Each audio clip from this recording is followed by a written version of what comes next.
Olá, gente, boa noite. Só esperar um minutinho para o pessoal começar a entrar, para a gente começar.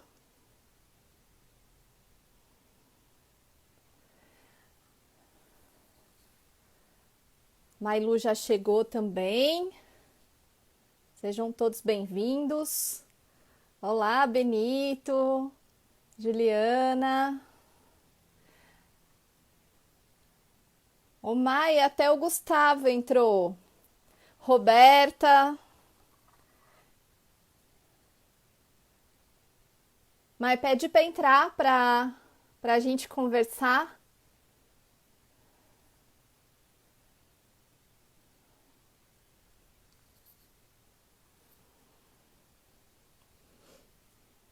Ai, saudades também, Roberta, que essa pandemia impediu a gente de se encontrar em março, né, aqui em Brasília. Essa pandemia aí acabou com os planos de um monte de gente. Ô, Mai, faz o seguinte, a hora que você entra, aparece solicitar. Eu não sei se eu consigo te convidar, deixa eu ver. Ah, aqui, consegui aqui o comentário. Ah, aê, entrou! Deixa eu só E colocar deixa eu ver. aqui o assunto. Deixa eu ver se eu consigo botar um filtro para tirar o olheira. Deixa eu ver. Ah, que chique! Deixa eu ver se eu consigo aqui agora. Pronto. Não, esse aqui. Pronto, melhorou. Aí você vai Pronto. pôr aqueles Tá de funcionando agora, né? cachorrinho. Não, trocou? Eu Tá botei, eu tirei funcionando, aqui tá agora. funcionando. Tá funcionando? Pronto, é porque deu uma travadinha aqui pra mim, mas eu acho que agora funcionou. Pronto. Vamos lá. Tá funcionando Deixa eu certo? ver. Tá tudo funcionando. Vamos ver aqui se. Acho que tá todo mundo nos ouvindo, né? Adriana. Ai, gente, eu não consigo. Na velocidade aqui que passa as letrinhas, às vezes eu não consigo falar oi para todo mundo, tá bom? A Gabi, minha prima, que é psicóloga também. É, e eu queria dar boas-vindas a todos, né? E a todas que vieram nos prestigiar. Dar um abraço virtual na Mailu. Eu e a Mailu somos amigas há nem sei quantos anos. Deixa eu ver. 15, Acho que 16? desde 2004, mas 2004, né? na época do Orkut. Uhum. 2004. E a gente se conhece por conta, ó, da Turma da Mônica. Ah, eu É, esqueci, eu tenho uma caneca igual. não, Era pra trazer eu a minha vi que também. você postou no seu café hoje cedo, aí eu fui inspirada por ela, peguei a minha. Eu e a Mailu somos amigas por conta da Turma da Mônica, porque nós somos super mega fãs, né, da Turma da Mônica. Olha lá, o Flávio. E A Flávia entrou lá. entrou.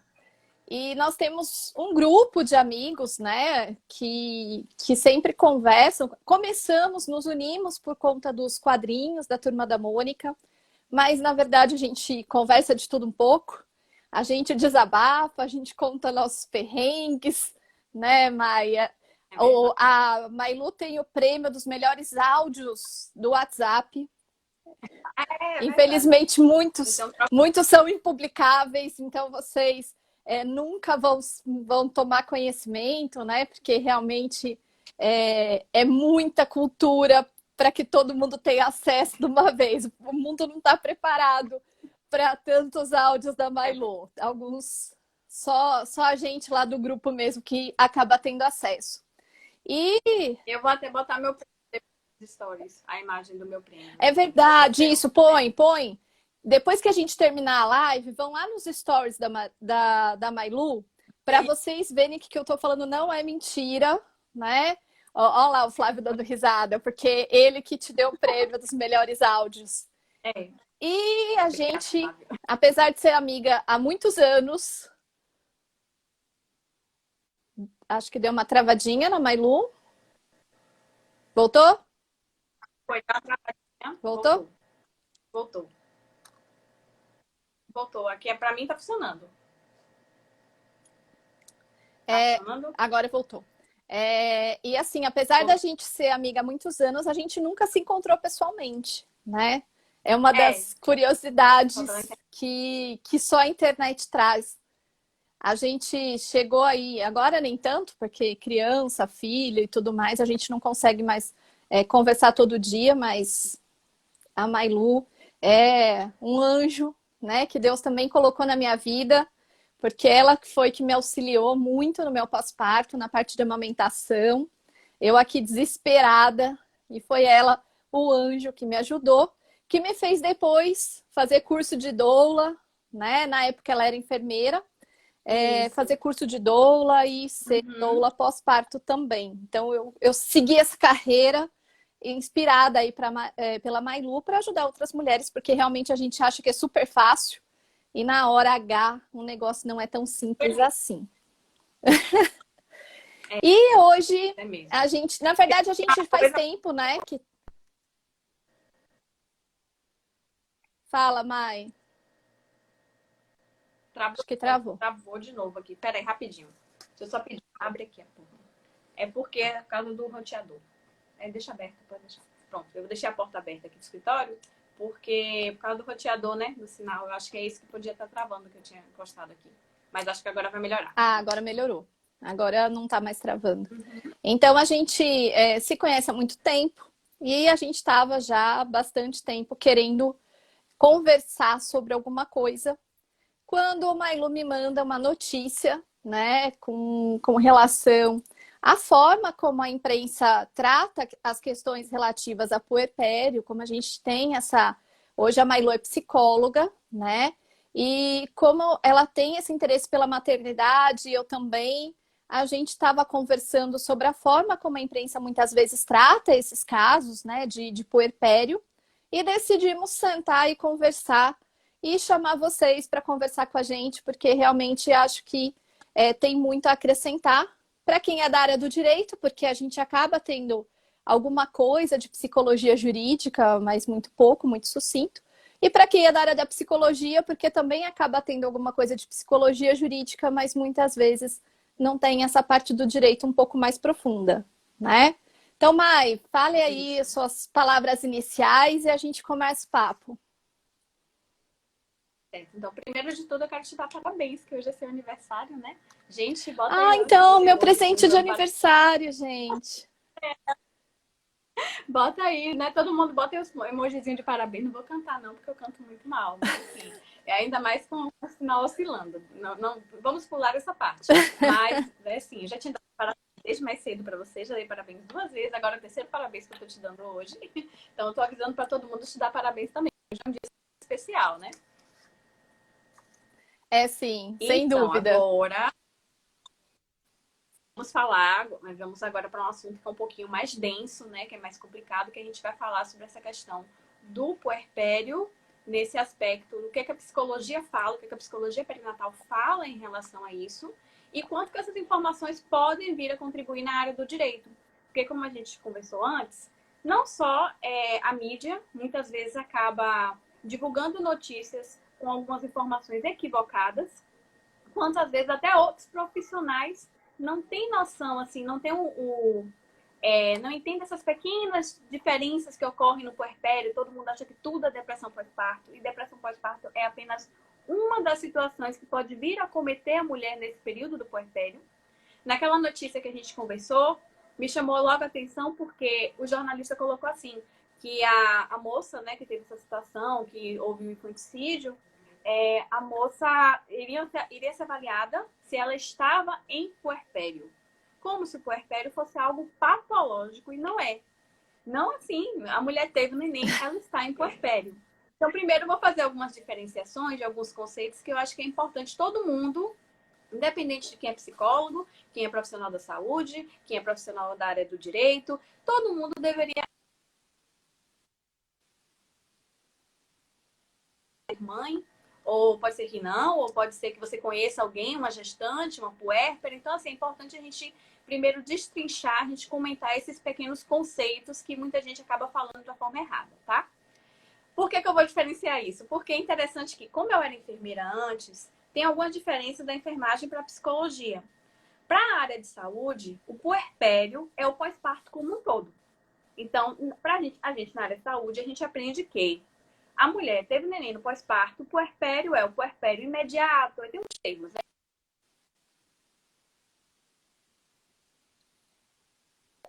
O tempo que essa mulher teve o neném. O imediato logo, é assim, saiu a placenta, logo que teve o neném, as primeiras horas. Então, assim, aí depois, primeiros 10 dias, primeiros 45 dias, até a mulher voltar à vida sexual e tal. Então, tem essas classificações que, para a área de saúde, pós-parto, imediato, tardio, tudo isso, e puerpério seriam a mesma coisa.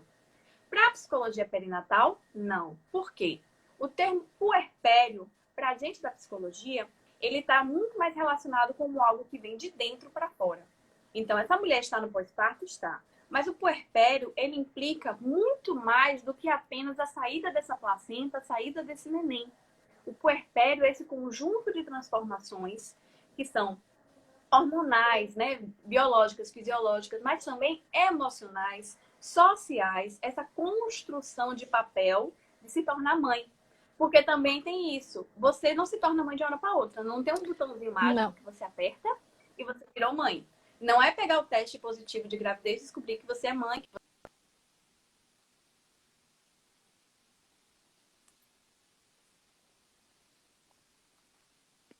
Porque para cada mulher haverá o seu tempo.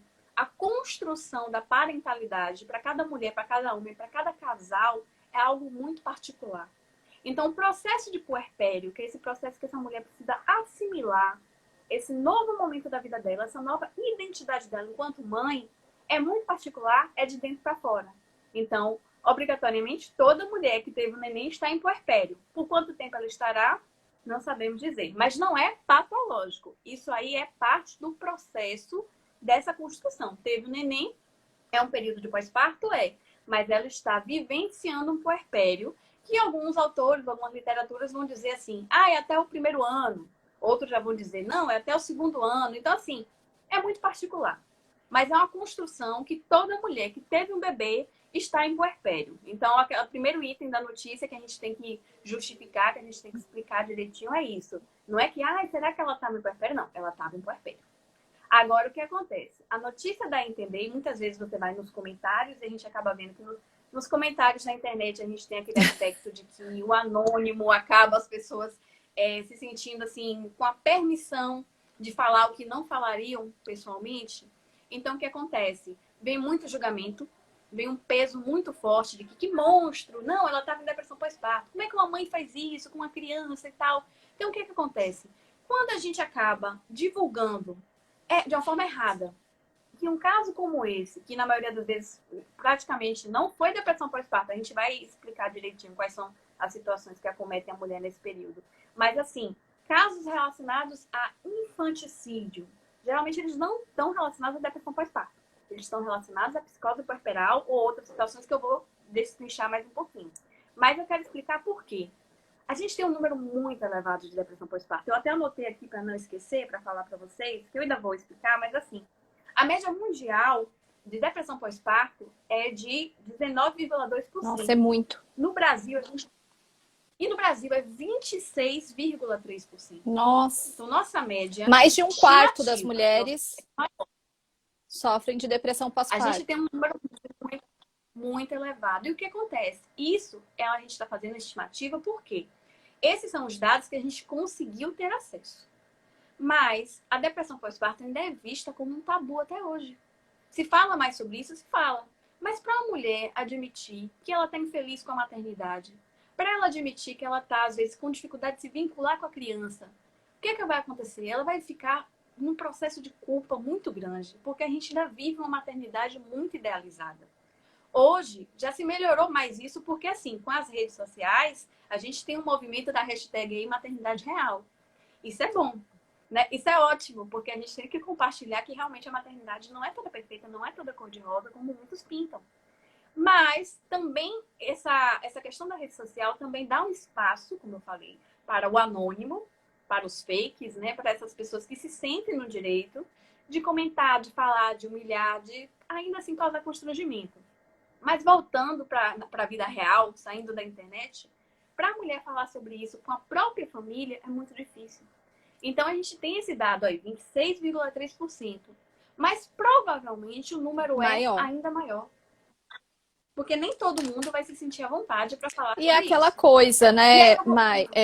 A mulher pensando, ah, mas eu quis tanto esse filho, agora parece que eu não amo, que eu tô sofrendo, eu não posso sentir isso também. Ela tenta bloquear esse sentimento muitas vezes, não assumir nem para ela mesma, não é? entra no processo, muitas entram no processo de negação. Porque o que acontece também? A gente tem uma construção social de um mito do amor materno. Como se existe uma questão de um instinto materno. Aquela história, fulana nasceu para ser mãe, não sei quem não nasceu para ser mãe. Não dá para fazer esse julgamento. Como eu te disse, é uma construção. A gente não vira mãe de uma hora para outra, não é? Você se transforma com um botãozinho que você vai virar mãe. Que ótimo seria, assim, já sabendo tudo. E outra coisa, você é uma mãe para cada filho. Sim. Porque cada filho tem questões particulares, então a mãe que você é para o mais velho não é a mesma mãe que você é para o mais novo. Então isso também tem que ser entendido. Você não pode considerar que tem a maternidade, vem com um manual de instruções, que vem com tudo pronto, que não vem.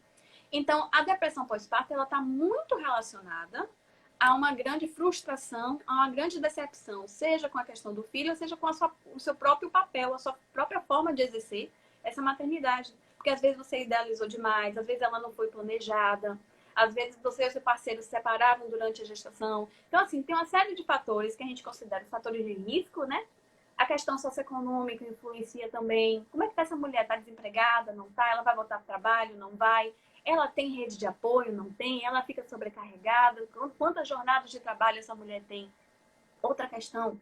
Essa mulher já tinha algum processo de adoecimento psíquico antes dessa gestação? Porque se você já tem um histórico, você vai ter uma tendência maior, claro, de vir a desenvolver, por exemplo, uma depressão pós-parto. Mas também ainda tem a questão que, às vezes, você tinha um diagnóstico de algum outro, tanto depressão, ansiedade, algum outro comprometimento, alguma outra situação que você, às vezes, fazia uso de tratamento, de medicamento, quando engravida de uma forma equivocada, de uma forma que muitos profissionais, às vezes, não estão atualizados para dar a orientação adequada, a mulher vai e para o medicamento, para o tratamento abruptamente. E hoje a gente sabe que existem medicamentos que são compatíveis tanto com a gestação quanto com a amamentação. Então, você não precisa Verdade. parar o seu tratamento psiquiátrico. Mas pensa aí o tabu, como é difícil. Se a gente vê uma resistência das gestantes e puérperas, procurar um psicólogo, imagina falar em procurar um psiquiatra para lidar com essas questões. Eu acho. Então, a E gente tem não que só quebrar a muito gestante, né? A puérpera, a gente tem um tabu geral da sociedade, né? Para procurar um psicólogo ou para sim, procurar um psiquiatra, ainda existe aquele pensamento de que ah, isso só serve para quem é louco, não é? tem, infelizmente tem até hoje. Agora observe que tem melhorado aos poucos. Eu acho que a gente está engatinhando nessa fase ainda, mas aos pouquinhos está melhorando. Mas aí tem uma situação que eu quero fazer um alerta, né? O que acontece? Acho que muita gente já deve ter visto, porque já saiu muito na mídia, que o Brasil é o país mais ansioso que a gente tem, né? Já foi comparado com outros países. O nível de ansiedade do brasileiro é muito elevado.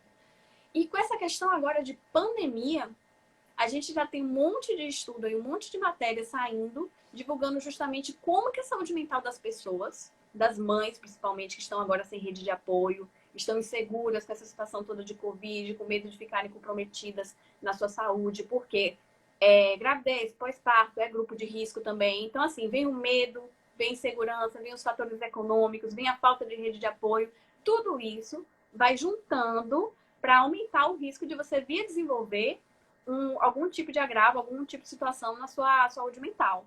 Porque, assim, antigamente, a gente falava que o puerpério, há umas décadas atrás, alguns anos atrás, a gente falava que o puerpério é um período de risco psiquiátrico aumentado na vida da mulher. Não quer dizer que toda puérpera viria a desenvolver um transtorno mental, mas que teria uma questão desse risco por conta de todas essas mudanças físicas, emocionais, sociais, etc. Hoje, a gente já atualizou essa frase.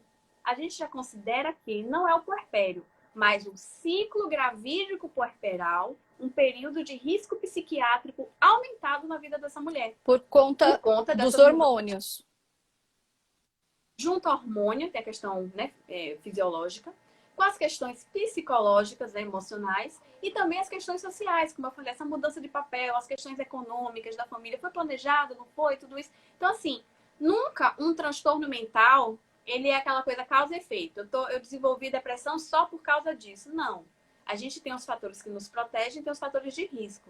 E toda vez que a gente fala de algum transtorno, como por exemplo a depressão, uma depressão pós-parto, a gente vai considerar que ele é multifatorial. Um fator só, por si só, não vai ter essa força para vir a desenvolver a depressão na mulher. A gente vai juntando várias coisinhas. Por exemplo, gravidez não planejada e tal, como a gente falou. Gestação gemelar. Gestação gemelar, gêmeos. Só a mulher está grávida de gêmeos, ela já tem um risco, eu não me engano, é em torno de 42, 43% maior de vir a desenvolver depressão pós-parto. Se essa mulher já teve depressão pós-parto na gestação anterior, se não me engano, é em torno de 50% maior o risco de ter na próxima gestação. Então, assim, são fatores. Não quer dizer necessariamente que estou grávida de gêmeos, foi planejado certinho, que eu vou, ainda assim eu vou vir a desenvolver. A gente não tem como ter uma bola de cristal e prever o que vai acontecer. Mas a gente conhecendo os fatores de risco, quando eles vão se juntando, a gente sabe quem tem um risco maior e o que pode ser feito para a gente tentar fazer um trabalho preventivo. Por quê? Aí eu falo da questão do pré-natal psicológico, né, que eu tenho defendido tanto, que é uma coisa também nova, que tem começado. O pré-natal psicológico é o ideal que ele fosse feito junto do pré-natal obstétrico. Uhum. Não que um seja mais importante que o outro, eles se complementam. Por quê? Ele pode ser feito com um trabalho preventivo.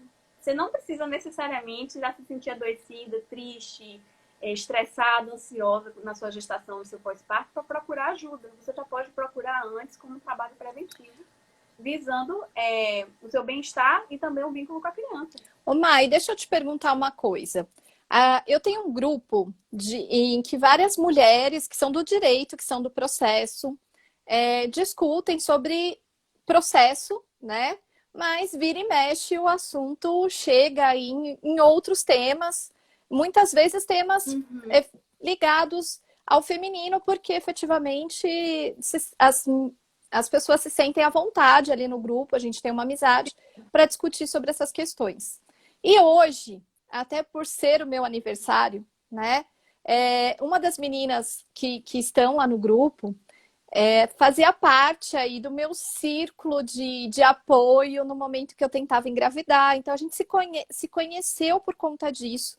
E eu estou neste grupo porque ela me convidou. Então a gente juntou o estudo com maternidade, enfim, uma salada só como a vida é. É uma rede de apoio. Né? Como a vida é. E aí, hoje, ela foi me dar parabéns e comentou que a gente se conheceu, né? Por conta disso, também nos conhecemos pela internet. E começamos a falar dessa questão de ser tentante, de muitas vezes passar por fertilizações e também por alterações hormonais. E a gente estava falando também sobre a questão de aborto, né? Aquele aborto espontâneo que muitas mulheres sofrem, que isso parece que não é muito divulgado na sociedade, a gente acha que é uma coisa assim super rara, e no momento que acontece com a gente, fica aquela coisa que você não sabe o que sentir, que muitas vezes tentam minimizar a nossa dor. Nesse caso, né, da mãe que sofreu um aborto espontâneo, muitas vezes dá essa tristeza, isso também seria similar ao puerpério? Não seria da mesma maneira, apesar de que ela, por exemplo, vamos especificar. Ela pode sofrer um aborto ou uma perda gestacional quando o bebê já está maiorzinho, né? Porque o aborto seria ter um período de tempo e tal, seria mais relacionado ao Eu acho que seria bacana, Maia, até você explicar qual que é essa diferença, porque muita gente que está ouvindo a gente nunca nem ouviu falar sobre isso, nunca teve contato com esse universo de fertilidade que é muito separado da nossa realidade, né? O aborto, ele está relacionado àquela perda que a gente vai considerar mais ou menos até em torno do primeiro trimestre, das primeiras 20 semanas, certo? Quando ainda está no começo, podemos dizer assim. Aquilo que se fala no direito, muitas vezes a gente conceitua, né, faz essa diferença, para chamar desse aborto espontâneo quando não havia chance de sobrevivência extraútero, é isso? Não sei, eu tô perguntando Seria também. isso. Acontece. Tá. Sim, porque o que acontece? Quando você já perde um neném, que ele já teria uma possibilidade, né, de sobreviver, ele já estava maiorzinho, a gente já considera que aí já houve uma perda fetal. Você Perda perdeu o gest... feto, Tá. certo? Durante a gestação. Uma perda gestacional, uma perda fetal, a depender. Gestacional, a gente pode falar, então, na gestação como um todo. Fetal, quando perdeu o feto, certo? Quando aconteceu do neném nascer no período normal, esperado, não foi prematuro e tal, nasceu, e você perdeu ele após o nascimento, você não perdeu ele dentro da barriga, você perdeu ele Tá. após o nascimento, ele foi para UTI, ele não sobreviveu, teve complicações, aí a gente considera uma perda neonatal, porque Tá. houve o nascimento da criança. Aí eu pergunto, a gente tem como classificar que a mãe que vai sofrer mais é a que perdeu o neném já no final da gestação ou a que perdeu no começo? Eu não tenho como dar essa resposta. A sociedade vai me dizer o quê? Não, qual é o comentário da pessoa? Não, gente, pelo menos perdeu no É. comecinho, não deu tempo de não ver o rostinho, não deu tempo de vincular e tal.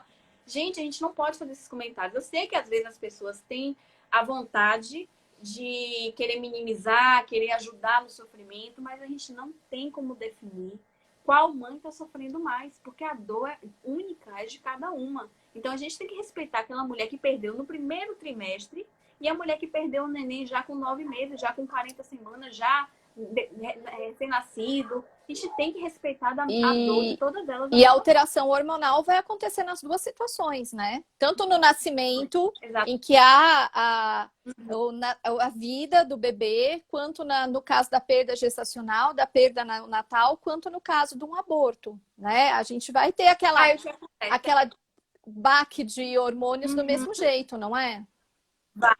Vai ter. Ela vai sentir, porque se ela estava passando por um processo de gestação, seu corpo estava passando por mudanças físicas e emocionais, ela vai vivenciar. Agora, para a gente definir quem está sofrendo mais ou menos, como eu disse, a gente não tem como dizer. Mas ela, por exemplo, ela teve um aborto, ela pode vir desenvolver um processo depressivo. A gente às vezes não vai falar uma depressão pós-parto, porque ela não Parto. vivenciou o parto. Ela está vivenciando um processo, por exemplo, depressivo por conta de um luto mal elaborado, porque a gente também tem que definir isso. Depressão e luto são coisas Sim, diferentes. A gente tem que permitir que a pessoa que passa por uma perda vivencie o luto. É esperado, não é porque ela perdeu um bebezinho no começo da gestação que foi desejado, planejado, idealizado, que ela não vai sofrer porque era comecinho, porque ela não viu e aí vem aqueles comentários, você é nova, depois tem outro, como se exatamente. substituísse o outro. E a Não, gente tem assim, eu que entendo que as pessoas querem tentar ajudar, mas isso não ajuda. A gente tem que pensar, né, que inclusive a lei ela dá uma licença para a mulher que passou por esse processo de aborto. A gente tem uma licença, inclusive, do trabalho. Então, isso gera efeitos também jurídicos, trabalhistas, assim como acontece com o parto. O período da licença é menor, porque aí a função da licença, né, maternidade, ela não é só para a mulher se recuperar do parto, mas sim para que ela cuide do bebê. É por isso que se discute tanto essa ampliação da licença maternidade, para que efetivamente a gente respeite o período mínimo de aleitamento materno, né? E E agora que você falou sobre a questão da lei, eu lembrei de uma coisa interessante. Eu vou procurar até a matéria para te mandar. Tem um projeto de lei, né, que está correndo aí, que é sobre a questão da avaliação psicológica das mulheres na gestação. Porque o que, é que a gente observa? A gente tem um pré-natal que muitas vezes, vou falar no serviço público, uhum, tá? A gente tem um pré-natal que muitas vezes acontece de uma forma muito, como eu posso dizer, falta algumas coisas, né? A gente sabe que pela questão da estrutura do nosso serviço público de saúde, que infelizmente é a questão às vezes de faltar profissional, de faltar material, tudo isso. Então, o que acontece? Muitas mulheres acabam não tendo o pré-natal ocorrendo com o número de consultas adequadas, com todos os procedimentos, fazendo os exames necessários. Então, isso aí que é um problema que a gente tem no nosso país, que está muito relacionado também à questão de morte materna, que poderia ser evitada e tal. O que acontece? As questões de saúde mental, elas passam despercebidas. Elas passam totalmente despercebidas nesse pré-natal. No particular também pode vir a acontecer, porque às vezes a gente foca, né, no plano de saúde, o que for, nos outros serviços, a gente foca na questão obstétrica e não dá importância para a fala da questão emocional e psicológica dessa mulher. A gente não tem dados no Brasil, mas a gente tem dados do exterior de que uma das principais causas de morte materna no primeiro ano pós-parto é o suicídio. Nossa. E isso não é falado, a gente não tem dados aqui, isso não é falado. Por quê? Suicídio está muito relacionado à depressão pós-parto, vou explicar. E o infanticídio está muito relacionado à questão da psicose puerperal, que eu vou fazer ainda essa diferença. Deixa eu só fazer uma parte, eu montei um roteiro, senão eu vou falar, esquecer. É que assim, ó, são duas tagarelas juntas ao mesmo tempo. Vocês vão ter que aguentar a gente hoje. Quando a gente estava falando dessa questão do aborto, da perda gestacional, tem uma questão em direito que a gente estuda, até estava discutindo com os meus alunos nesse semestre, e eu percebi que a grande maioria não sabia com relação a isso. Quando a gente fala de início da pessoa física, né, juridicamente, então, o início da pessoa para o direito é com o nascimento com vida. Então, quando a gente fala, né, que você falou da perda neonatal, chegou a respirar, chegou a viver um pouquinho, ficou lá na UTI e faleceu. Nesse caso, para o direito, houve vida, então é uma pessoa. Vai ter uma certidão de nascimento e uma certidão de óbito. Agora, quando a gente tem um aborto, que vai ser aí provavelmente antes das 20 semanas, ou tem uma perda gestacional, a gente não teve essa, vamos dizer, sobrevida após o nascimento, a gente não tem uma certidão de nascimento. Então, só é pessoa para o direito aquele que nasce com vida.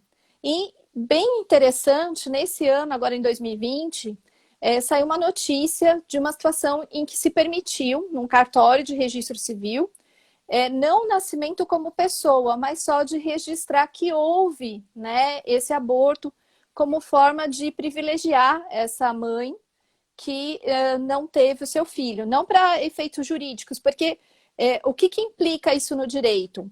Quando a gente pensa que alguém nasceu, respirou, é pessoa.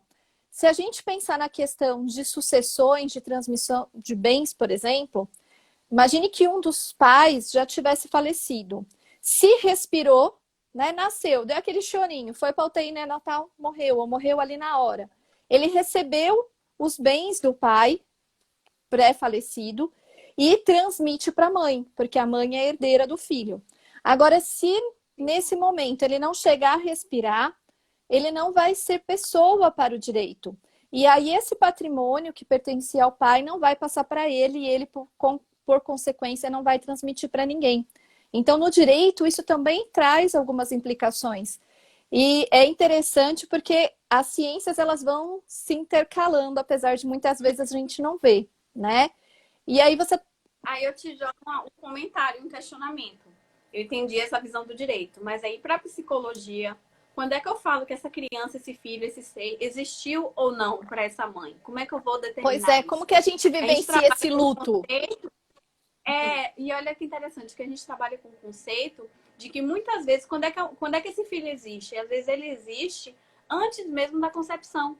Porque existe a questão daquele bebê imaginário, idealizado, bebê idealizado, né? Tão sonhado, você já escolheu o nome, já pensou, já idealizou. É aquela coisa assim, eu acho que ele vai puxar tal coisa a mim, vai puxar outra coisa do pai, vai ser assim. Você vai sonhando, podemos dizer. Então, o que acontece? Esse bebê, na mente dessa mãe, às vezes desse casal, né, dessa família, ele já está existindo. Então, como é que eu vou calcular qual mãe está sofrendo mais ou menos pela perda de um neném, pelo tempo que nasceu ou que deixou de nascer? Então, é muito interessante essas visões, né? Para o direito, porque não, mas para o direito nessa parte, ele se preocupa com o quê? Com a consequência patrimonial. Mas quando a gente pensa em direito de família, por exemplo, a gente não pode pensar apenas no patrimônio, a gente tem outros aspectos. E por isso que eu achei muito interessante esse registro, né? Não gera efeitos sucessórios, mas pelo menos, vamos dizer, documenta a existência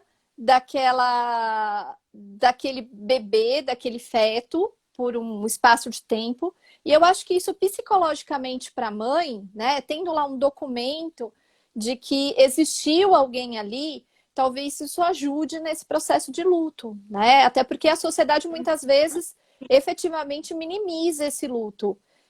Parece que eu posso sofrer mais conforme essa gestação teve mais meses de duração, né? Então, muitas vezes aquela mãe que sofre um aborto espontâneo lá pela quinta, sexta semana de gestação, há pouco tempo depois que ela descobriu positivo, a dor dela não pode ser a mesma daquela que teve o aborto com 18 semanas, 15 semanas, né? Que já estava aparecendo a barriga, já estava sentindo alguma coisa a mais. E, na verdade, a dor ela é muito particular, né? A gente não tem como colocar numa régua e dizer, olha, até a 10ª semana você pode sentir dor e realmente você tem um luto. Mas da 10ª à 20ª é um pouco maior.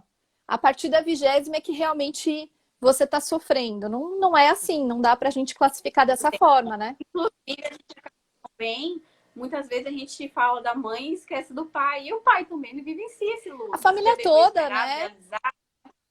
Exato. O irmãozinho, a irmãzinha, quem estiver envolvido com a chegada da criança. Porque todos os papéis, todos os familiares, todos os papéis são alterados com a chegada dessa criança. Então, como é importante o processo de vivenciar o luto, dessa questão de... Acho que você já deve ter visto de matérias, né, em sites e tudo, sobre mães que pegaram o corpinho da criança, Exato. colocaram pele a pele, para sentir, até, né? Não, de tentar humanizar, podemos dizer, tornar de uma forma assim, não é que vai ser menos doloroso, não, mas que você vai tentar proporcionar à família uma despedida adequada, um processo justamente para que possam vivenciar esse luto, porque o luto tem que... E às vezes, para aquela mãe que perdeu muito no início e que sofre aí muitas vezes uma curetagem ou um aborto espontâneo, em que ela não tem aquela visão do bebê, né? E fica até mais difícil de aceitar essa dor. Eu falo de caso vivido mesmo, né? O pessoal dos monicólatras sabe, eu passei por um aborto, foi inclusive no Monicontro que eu comecei esse processo de abortamento, né? Então, foi todo o grupo que sofreu comigo, porque realmente eu comecei a passar mal num encontro que não foi um que a gente se encontrou, e depois estava muito no início, e realmente é muito difícil superar, e uma das coisas que até me falaram foi olha, é interessante a gente dar um nome, é interessante, né? Para fazer uma despedida mesmo, porque quando a gente tem efetivamente um bebê, tem um corpo, não é que é fácil, mas você consegue fazer essa despedida, você consegue fazer um ritual, né? Eu acho que essa questão Isso, para você assimilar, do ritual é né? Porque, na interessante. verdade, o que acontece, todo o processo da gestação, como eu falei, a construção da parentalidade, né? Não se dá de uma hora para outra.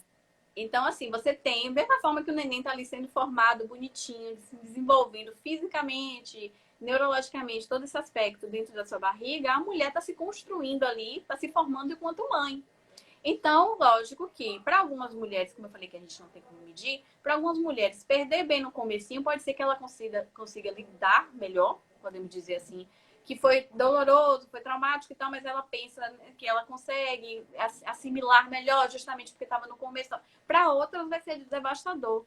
Então, assim, ainda nesse processo, o que a gente considera que muitas mulheres no começo da gestação ainda não estão sentindo o neném mexer, a ficha não caiu e tal. Então, para ela conseguir visualizar, para ela identificar, pode ser mais difícil. Então, o luto pode ser também mal elaborado por conta de um processo de culpa. Porque às vezes vem aquele processo de culpa, porque o primeiro trimestre a gente tem muita ambivalência. Aquela ambivalência, será que eu queria, será que eu não queria, será que eu vou ser boa mãe, será que não era para ser agora? Então, assim, às vezes nesse processo todo, que a mulher já é esperado que ela passe por essas mudanças psicológicas, por essa transição. E aí passa por um aborto, pode agravar o processo do luto, essa questão dessa culpa. Certo? Então, assim, é particular. A gente vê que cada caso, é o famoso, cada caso é um caso.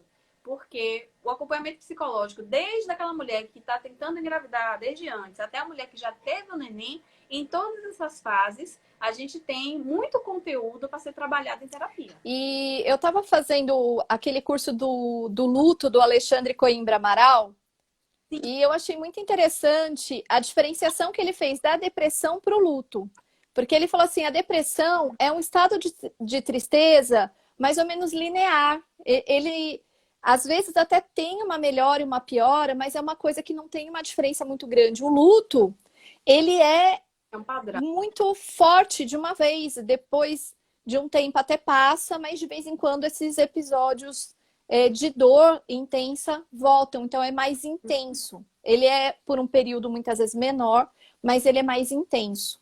E E aí tem aquelas fases, né? As 5 fases do luto, que tem aquela questão da. Primeiro você entra no processo de negação, depois é você entra numa isso, raiva, tem depois aquela. autores que falam, Até você chegar na aceitação, tem né? autores que tratam desses processos. Ele mesmo diz que ele prefere não tratar dessas fases, porque às vezes elas não são tão bem delimitadas Isso, conforme a para pessoa. pontuar. A gente considera, mas assim, elas podem se misturar. E você pode ir e Exato, voltar. Assim, exato. é algo que é muito fluido. Então, assim, é difícil para você determinar. Agora, lógico que, como eu falei, o famoso cada caso é um caso. Em terapia, você conhece as fases, mas você não vai rotular a pessoa nela. Você considera a fase, o momento, mas você vai entendendo que a pessoa, no seu próprio processo, no seu tempo, ela vai oscilar, indo e voltando várias vezes durante esse E processo. aí, mas sabe o que eu queria saber? Que muita gente também não conhece, só vai descobrir quando entra nesse universo da maternidade. E acha e confunde muitas vezes com depressão, que é aquele chamado blues, baby blue, baby, eu não sei como que E pronuncia, é blue mesmo, né? De azul. tristeza, isso. Ah, então, isso era o que eu ia começar falando, mas a gente já foi para um assunto, foi para outro, né? Então, como eu falei, eu montei um roteiro, assim, vou toda organizadinha, vou começar com isso aqui falando para os dados, os números, as porcentagens. Só que a gente vai conversando, eu vou e volto na conversa, se deixar essa live vai toda. Mas, A gente assim, vai ter segunda vou ser temporada, já pontual. combinamos. Combinamos, com certeza. Vai ter que ter vários episódios.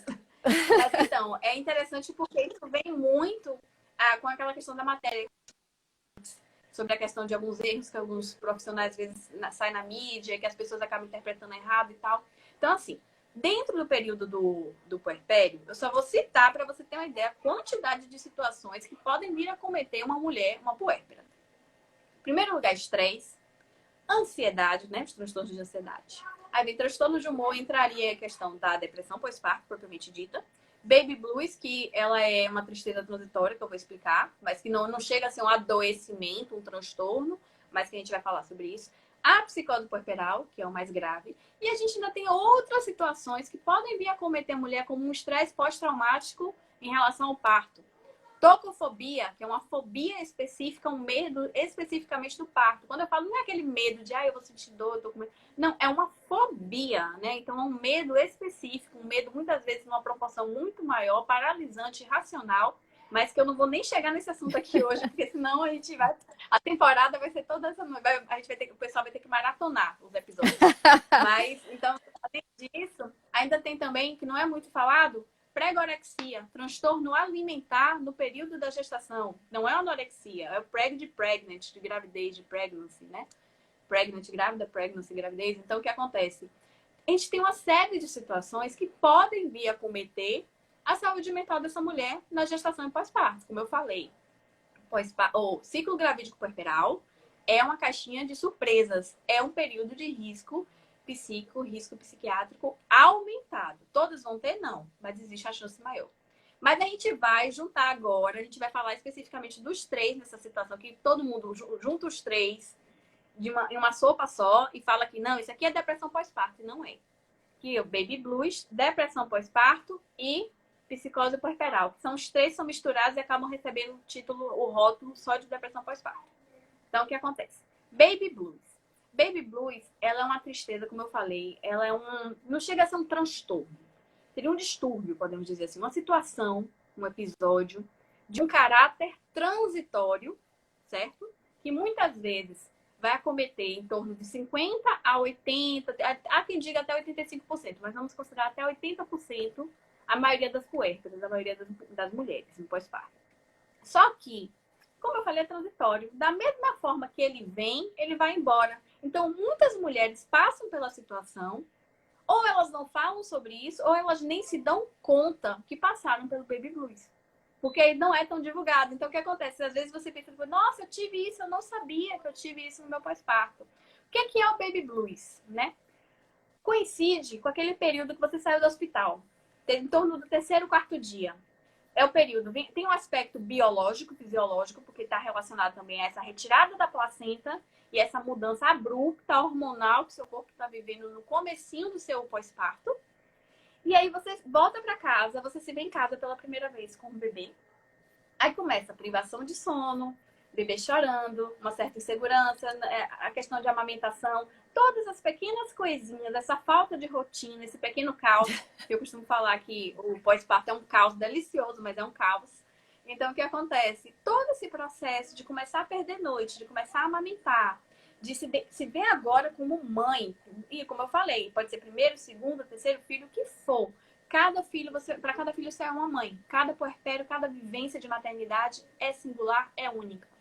Então, o que acontece? Você se vê naquele primeiro momento, vai gerar um desconforto, ansiedade, uma sensação, às vezes, de um vazio que você não sabe nomear. Então, aí vem esse comecinho, aí vem visita. Agora, na pandemia, a gente não está recomendando visita, né? Na verdade, nos primeiros dias, em nenhuma situação é recomendado, né? Não deveria, mas a gente sabe que acontece, né? A gente fala o quê? Que deveria ter a lua de leite. Exato. Da mesma forma que o casal, quem casou tem a lua de mel, quem acabou de ter o neném, a mãe e o neném precisam se conhecer nesse período extra-útero. Então, o que acontece nesse momento, essa construção dos dois, não só a mãe, o pai, a família, essa construção com a chegada, né, desse bebezinho. Então, o que acontece? Tinha que ter a lua de leite, não tinha que estar tendo visita. Mas às vezes está tendo visita, está tendo gente já dando pitaco e aquela rotina, aquela bagunça, aquela coisa toda.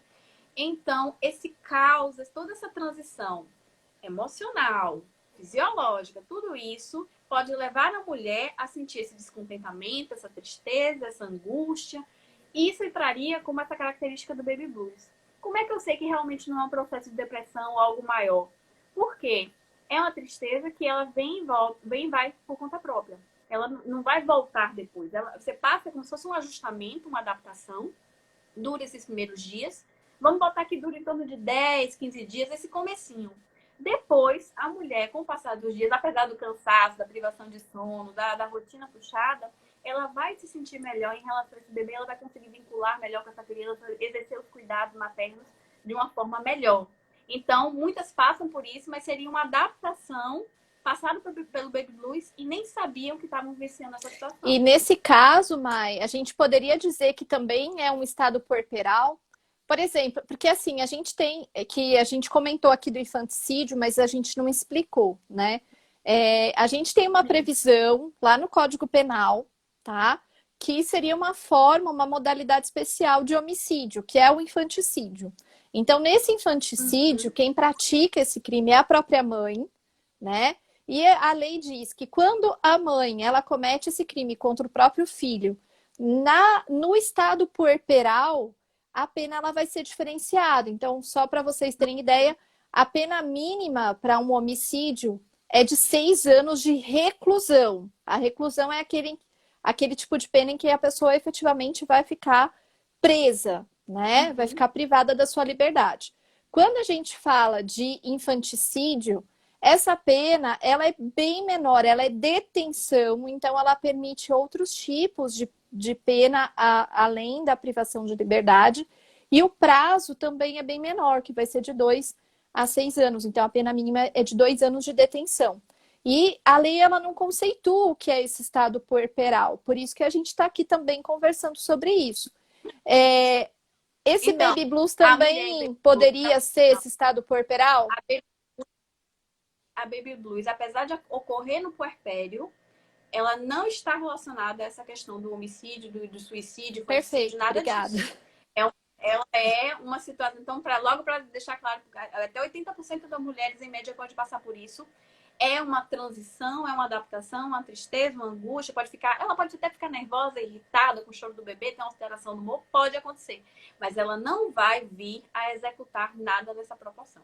Então, primeira coisa para especificar, para deixar já todo mundo tranquilo, que acontece com a maioria das mulheres e que é algo transitório, é algo esperado, que vem e vai, geralmente não precisa de medicamento, de terapia, assim, se a mulher já fizer terapia, se ela já fazer terapia antes, ela pode já trabalhar essas questões, ela vai conseguir lidar melhor. Às vezes ela nem vai ter um baby blues, mas não quer dizer necessariamente que o baby blues, como eu falei, seria algo patológico, algo grave. Não. É uma transição, uma adaptação, tudo bem.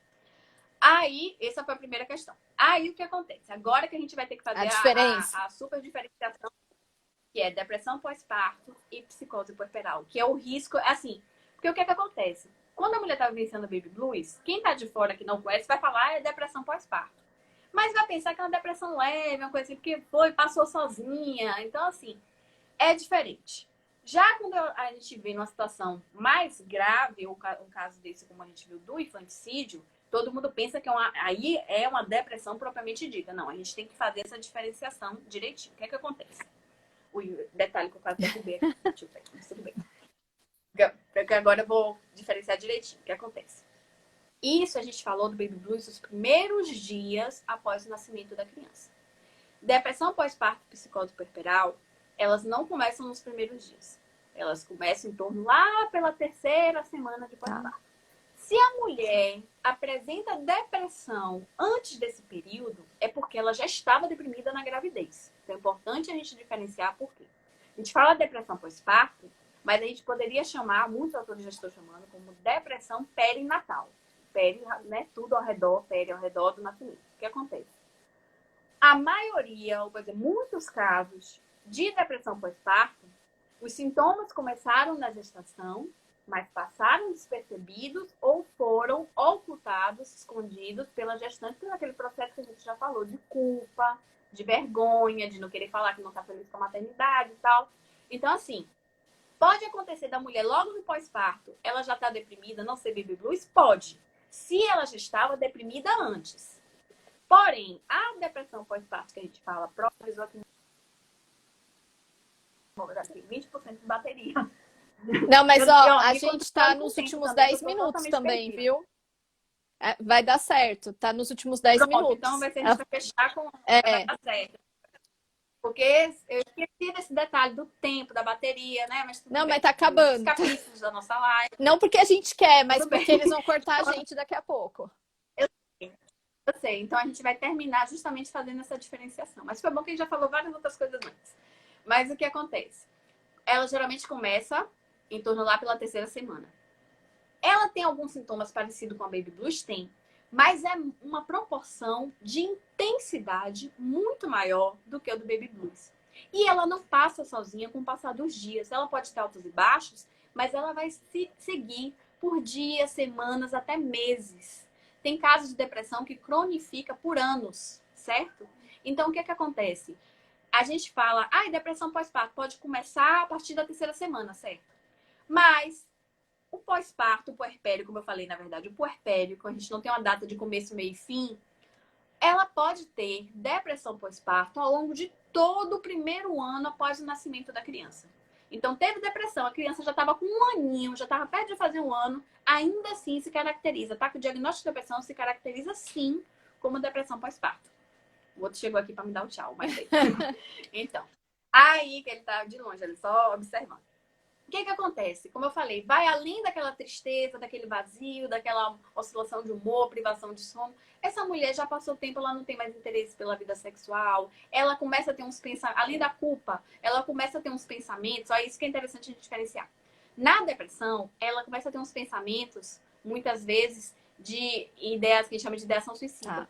Ela pensa que ela não vai dar conta, que ela não é boa mãe, que a criança vai ficar melhor sem ela e tal. Então, muitos casos de suicídio no pós-parto estão relacionados, sim, com a questão da depressão, não do infanticídio. O infanticídio está muito relacionado com a psicose. O que acontece? Ou então, vou abrir um parêntese, como eu falei, de cada caso ser um caso. Mas já houve situação em que a mulher, por não ter com quem deixar a criança e por achar que não daria conta, que não seria bom entrar no processo de culpa, dela cometer o suicídio e realizar o infanticídio junto. Uhum. Entendeu? É diferente daqueles casos que a gente viu na mídia, que a gente estava conversando. É um caso da mulher... são casos bem trágicos. Eu não gosto de ficar dando tanto detalhe, né? Mas assim, você tá entendendo o que eu tô querendo dizer. Aquela situação, eu não tenho com quem deixar, vai ser melhor pra mim, pra essa criança, eu vou fazer isso. Na visão dela, no nível que ela tá tão grávida da depressão, ela acha que é a única saída, entendeu? Então, esse é um caso diferente. Mas o que que acontece? A depressão, a família pode notar essas diferenças, porque ela é uma mulher que muitas vezes ela tá fazendo os cuidados, parecendo ser uma boa mãe, no conceito, né, do boa mãe, a mãe suficientemente boa, que tá fazendo os cuidados, mas ela pode estar fazendo tudo no automático, sem vincular com a criança, sem a interação. E essa falta de interação causa também prejuízos no desenvolvimento da criança. Prejuízo porque ela não estimula a criança, não conversa, não tem essa interação. Então, a gente tem estudos que causam realmente prejuízos emocionais e cognitivos, que eu não vou nem E aprofundar isso, daí porque a não gente vai dar tempo. poderia até pensar num abandono intelectual, num abandono material dessa Sim. criança, que também são figuras que circundam aí o direito, né? E a psicose, Isso. mas só porque nosso tempo já está acabando, só para a gente fechar Eu finalizar o certinho com assunto. ela, pra gente fechar certinho, assim, eu tô correndo. E olha que eu tô tentando resumir, porque como você falou, a gente gosta muito de conversar, eu tô tentando resumir o que eu posso. Psicose puerperal. Assim, só pra gente ter uma ideia, da Baby Blues era em torno até de 80% das mulheres que podem ser acometidas. A depressão pós-parto, a gente vai considerar, tem estudos que vão falar até 10, 15%. Na verdade, sabe que a cada 4 mulheres, uma vai apresentar algum tipo de comprometimento de sua saúde Tá. mental durante o ciclo gravídico puerperal. Mas vamos considerar, então, que a depressão especificamente seria em torno de 10 até no máximo 15%, a depender de qual literatura você está usando para se nortear. Psicose puerperal, ela é mais rara. Tanto que quando a gente vê o caso na mídia, não é sempre que a gente vê, não é toda hora, mas quando a gente vê, é porque é em torno de 0,1 a 0,2%.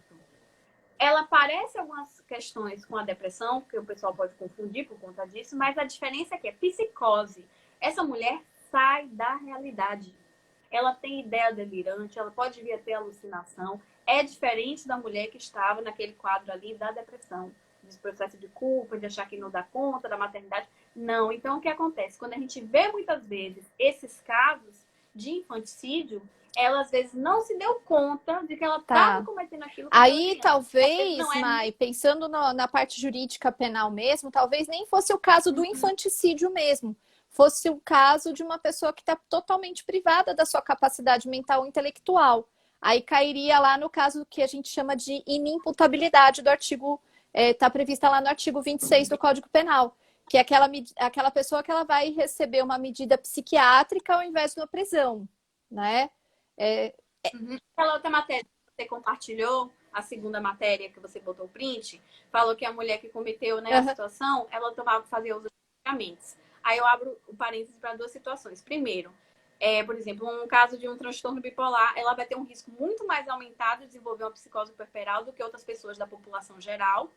E aquela questão que a gente pontuou no começo, que muitas vezes a pessoa já fazia uso de medicamento, já tem um diagnóstico de um transtorno psiquiátrico, mas que quando engravida corta. de uma forma errada, ela para a medicação, então ela pode vir a desenvolver, pode vir a ter o surto por conta disso. Então, na situação do puerpério, isso vai agravar, né? Mai, o negócio aqui tá dizendo que a gente tá caboteio. Sei, Ele já tá a contagem regressiva. Eu meu queria te Deus. agradecer pela disponibilidade, agradecer todo mundo que entrou aí. Eu agradeço. É, No seu no meu aniversário, aniversário, meu hoje. presente, né?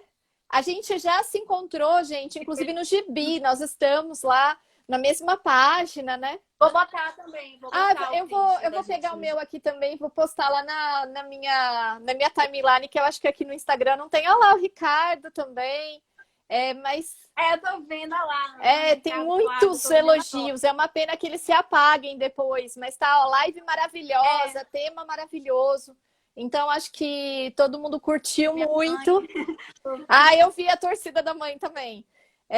Então, acho que todo mundo curtiu muito. Queria te agradecer. E vou te passar a bola. Você tem aí 30 segundos para. Ai, ó, eu também quero agradecer. Não vou puxar o parabéns, como eu falei. Né? Canta, gente, não vou puxar, não. Não vou puxar o parabéns, não. Mas assim, eu quero te agradecer, porque é a nossa primeira live. Você sabe que eu ainda tô começando nesse processo de lives aqui, mas eu adorei o tema, fiquei muito feliz. E como a gente já falou, a gente gosta de conversar muito. A gente tem muitos outros capítulos nessa temporada aí pro pessoal maratonar. Então a gente A vai gente, a gente essas vai lives. combinar outras aí entre psicologia e direito durante o mês. Fiquem tranquilos. Vai ter segunda Pronto, temporada. Ou terceira, ou vai ter. quarta, Vai né? indo, vai tendo. Não tem previsão aí, vai indo. Então é isso, Mai. Pois é. Um grande beijo. Feliz Ah, aniversário de muito novo. obrigada. Obrigada a todos que nos prestigiaram aí. Espero que tenham gostado e vou deixar salvo aqui, Gente, obrigada. tá bom? Pronto, eu vou salvar depois pra minha também. Boa Beijo, boa noite. noite. Obrigada a todo mundo.